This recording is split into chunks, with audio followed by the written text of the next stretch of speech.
Well, a colorful light show on the Arctic Circle in Finland. The northern lights are on full display. Guests at the Arctic Snow Hotel got to enjoy green, pink, purple, and white lights as all these colors danced across the sky for several hours. Many locals said this was the strongest they've ever seen the aurora borealis in months.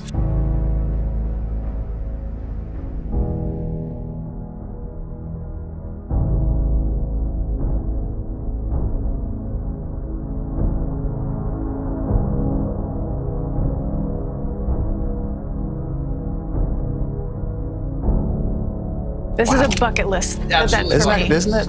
I need to go see this, and I need to make the time. That is not a computer animation, no. By the way. I can't, it's just so cool, isn't it? And it's something the locals say this is the most intense it's been in months. So they see it so regularly, and it's on our bucket list. We got to get there.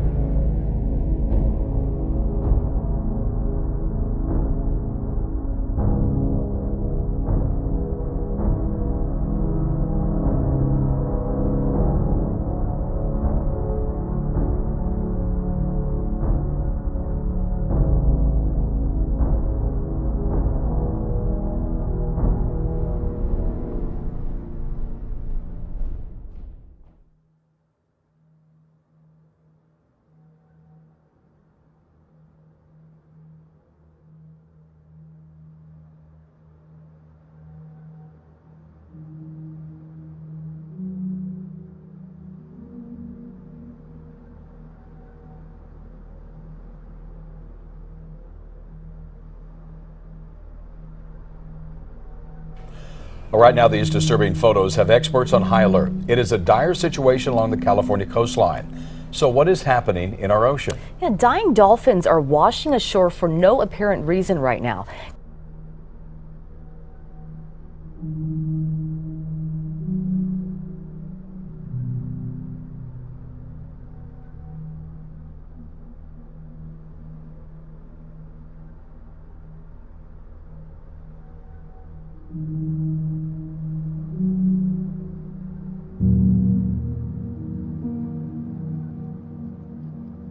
Biologists are investigating after at least 6 dolphins washed up on Orange County beaches this month. Susie and Jeff, rescuers are calling the number of sea lions and dolphins that are washing ashore on Orange County beaches like this one here in Corona del Mar drastic and unexpected. It's just heartbreaking. From Laguna to Huntington Beach, an unprecedented number of dolphins are washing ashore, dead or so sick they have to be humanely euthanized. It's a shock. They're our friends. Are you kidding? I've rode waves with dolphins before. Definite cause for concern. In the last 2 weeks, the Pacific Marine Mammal Center says 5 common dolphins and 1 bottlenose dolphin have washed ashore. 2 more were reported but washed back out to sea near Seal Beach. Compare that to just 1 dolphin last year. Scientists are desperate to find a cause. Sight a person would never expect to see dozens of dead birds littering the road. But that's exactly what a Huntsville man found yesterday, and he counted more than 60 dead birds on Moores Mill Road near the Ware intersection. He's very concerned. It seems like a plot line straight out of a Hitchcock movie. Dozens of birds falling from the sky. I noticed something that was standing out in the middle of the road. What he saw was a group of more than 60 dead birds covering Moores Mill Road. That was when his questions began to take flight. To Dr. Jeff Hill, a professor in biological sciences and a curator of birds at Auburn. Have you ever seen dozens of birds die in what looks like the same spot at the same time? No, I've never seen that. He can only guess what happened.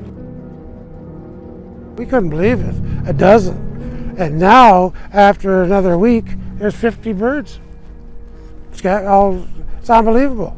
I've been here hiking around this lake for maybe 17 years, and I've never seen it like this. What's killed dozens of ducks in a southeast Calgary park? That's the mystery the city, along with wildlife officials, is trying to unravel. Wayne Clark and his partner Heather Hicks made the grim discovery last week and say each time they've returned, there have been more dead birds. Life on the land is never easy, but what graziers in northwest Queensland are going through right now is something else. It's a bit unexplainable, to be honest. It's just cattle everywhere. For decades, Western Queensland has prayed for rain, but this is cruelty on an unimaginable level. I've never seen anything like it. A disaster unlike they've ever seen. 7 years of drought, praying for rain, and then so much of it fell. Their livestock and livelihoods have been washed away. But for all its destruction, the transformation of the region from Dust Bowl to inland sea simply is incredible. Well, the dire situation in the northwest of Queensland is now being described by property owners and graziers in that area as the single worst loss of cattle life in Australian history. It's now believed more than 300,000 animals have perished as a result of this major flooding event, a flooding event that continues. Western Queensland is facing the greatest livestock disaster in Australian history, with around 500,000 head of cattle killed in the flood. Farmers who've been hand-feeding stock during the last 7 years of drought are now dealing with stock losses on a mass scale. I struggle to explain the enormity of the situation in northwest Queensland. Drought-breaking downpours bringing nothing but death and destruction. Never heard, so I'm fourth generation and you have a fair bit of history of the district, but I've never heard of anything even remotely like this. It started as their saviour, but now they wish the rain never came. From daybreak to sunset, it's a heartbreaking job. It's the worst tragedy I reckon I've probably ever had. It's, you know, you see it in the photos, you see it in the papers, but when you see it for real, it really hits home.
A disturbing story about a humpback whale who was found washed up in the Amazon jungle in Brazil. A 7-meter humpback whale, Jeannie, was found washed up in the Amazon jungle recently. It's believed the young whale may have starved to death and been pushed inland by tides into the jungle.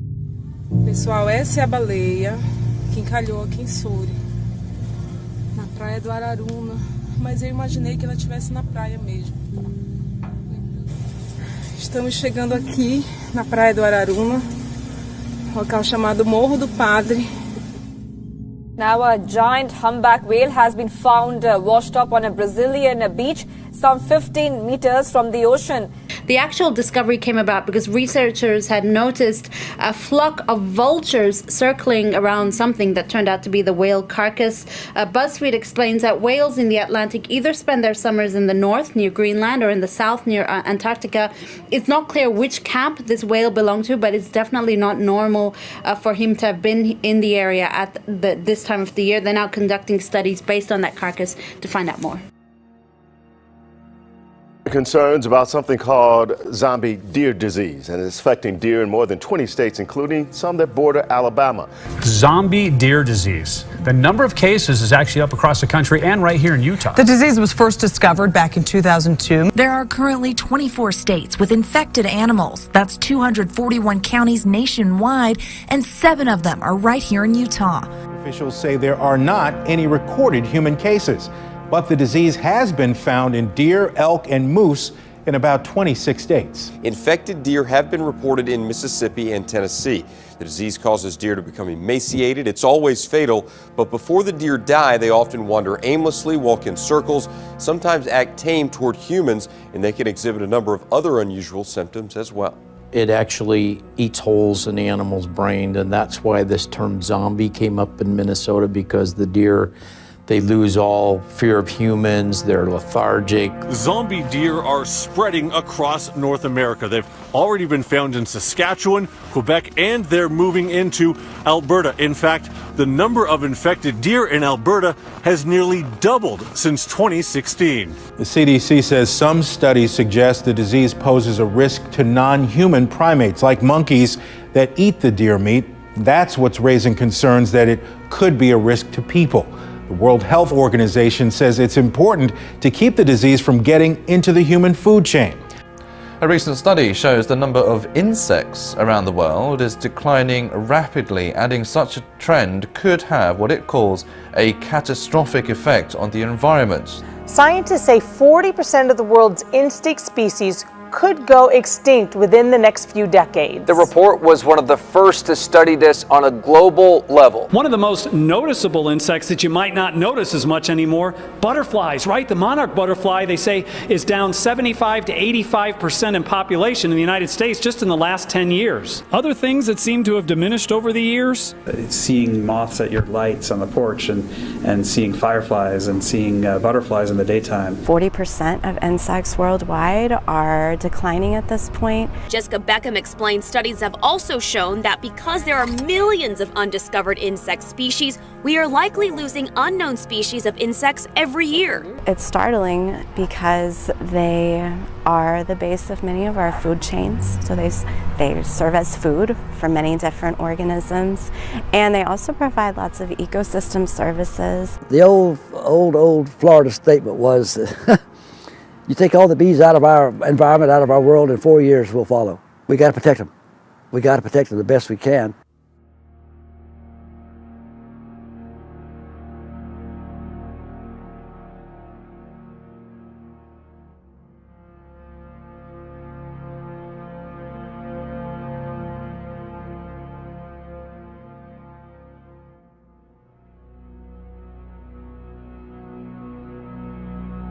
It's the integrity of our planet that is at threat here, because all our biodiversity is interlinked. If we lose our biodiversity, we're in deep trouble. We're going to see ecosystem collapse worldwide. Many different ecosystems will be collapsing as insects continue to decline. You might not think that this has much effect on you, but an environmental and ecology professor at UTSA says it is an issue that affects everyone. As much as people don't like finding creepy crawlies like this weta in their backyard, they play an integral part in keeping our ecosystems intact. In fact, without them, there would be no us either. They do pollination, seed dispersal. They make everything that once lived into compost. They heal the soil, make it fertile. They do dung removal. The little critters that keep the world as we know it operating. If you've been outside today, you've probably been blown around by those strong, gusty winds, but they're not only wreaking havoc here in our area. Check this video out from Ontario, Canada. The extremely cold temperatures combined with the strong winds caused ice to blow from the Niagara River over a retaining wall and then onto a busy highway. Winds were so strong, they were blowing up chunks of ice. You can see there are thousands of pounds of ice being pushed over a retaining wall. It's a picture there. Some are calling it an ice shove or ice tsunami. Ice and water flooded several nearby houses. It caused road closures as well. What almost looks like a small avalanche. Mother Nature's fury forced some neighbors with waterfront property to evacuate their homes yesterday. This is what it looks like.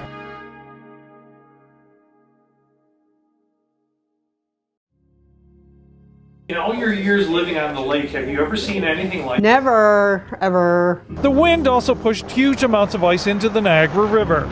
This video was taken in Fort Erie and posted on social media by Erie County Executive Mark Poloncarz. It is amazingly crazy, but it's actually really beautiful. And I've never seen anything like it. Oh, it looks like big ice glacier chunks. All day long, lines of people came to Hoover Beach in Hamburg to see for themselves the gigantic piles of ice created by the windstorm. I've seen a lot of water, but the ice is the first.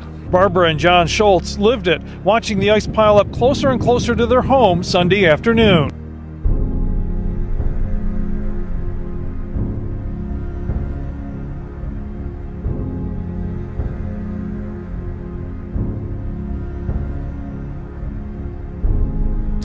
Well, many people find this cold snap unbearable, but for some photographers, it's an opportunity to capture a natural phenomenon.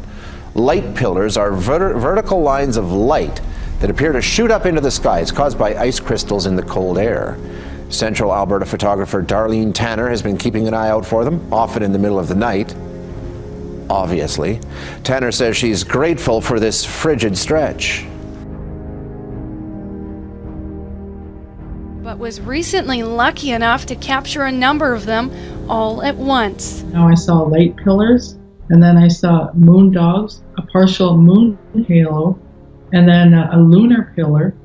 And then when I took a picture and I looked at it, there was a meteor over top of the moon. That was pretty crazy. That's like a 1 in a million shot to get. So did you see it? If you were up late last night or were an early riser, you may have gotten an unexpected treat floating above Pittsburgh. They call it a light pillar, and you can see why from all of the pictures. What's that in the sky? It's certainly not a bird or a plane, and it's most certainly not the beginning stages of an alien attack. So what is this? A beam of light hovering over Pittsburgh. The short answer, it's Mother Nature doing her best to upstage Harry Houdini.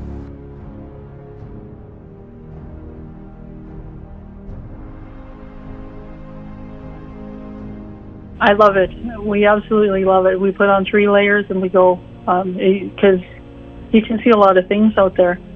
2 weeks ago, we also saw moon dogs with light pillars, with the moon halo, with a lunar pillar, with the moon, Venus, and Jupiter in conjunction all at the same time, and a meteor passed over the top of the moon, all in one shot.